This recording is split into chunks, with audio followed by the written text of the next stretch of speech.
I'm going to read you something that I wrote called an impact letter. There's nothing I can do to change the fact that my friend's life was unfairly taken by someone's irresponsible and reckless choices. I can, however, write you a letter about the impact my friend had in my life. Angela was a dear friend, and I still think about her every day. She was the type of friend who stayed in touch, and we'd frequently text back and forth about all of life's worries and excitements. She was kind and was working on building the life that she wanted. It still hurts to know that all of her potential for the amazing things she was going to accomplish were cut short. And why? Because someone decided to get behind the wheel when clearly it was not safe to drive.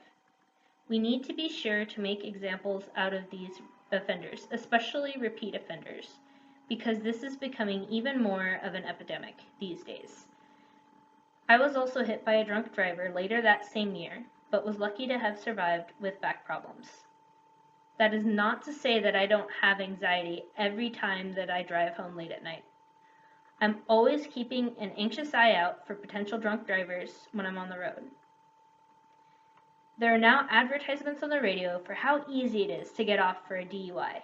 Things like this make light of an extremely serious situation. Every time a drunk driver gets on the road, they are not only risking their own life, but they're risking innocent lives like Angela's.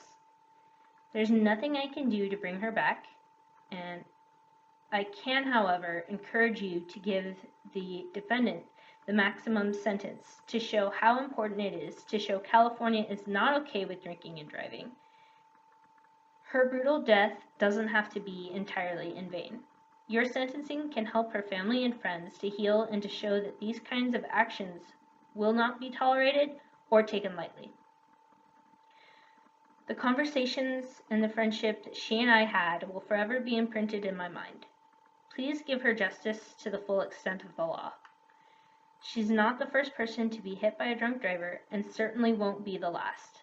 But by setting an example of strong sentences, we can help to try and reduce the problem. Thank you for your time. Unfortunately, the driver did not get a very extensive sentence, and this is a very common problem. So I want to try and work on changing legislature to increase sentences and include a lot more details. If you would like to try and help get involved, you can contact me through YouTube.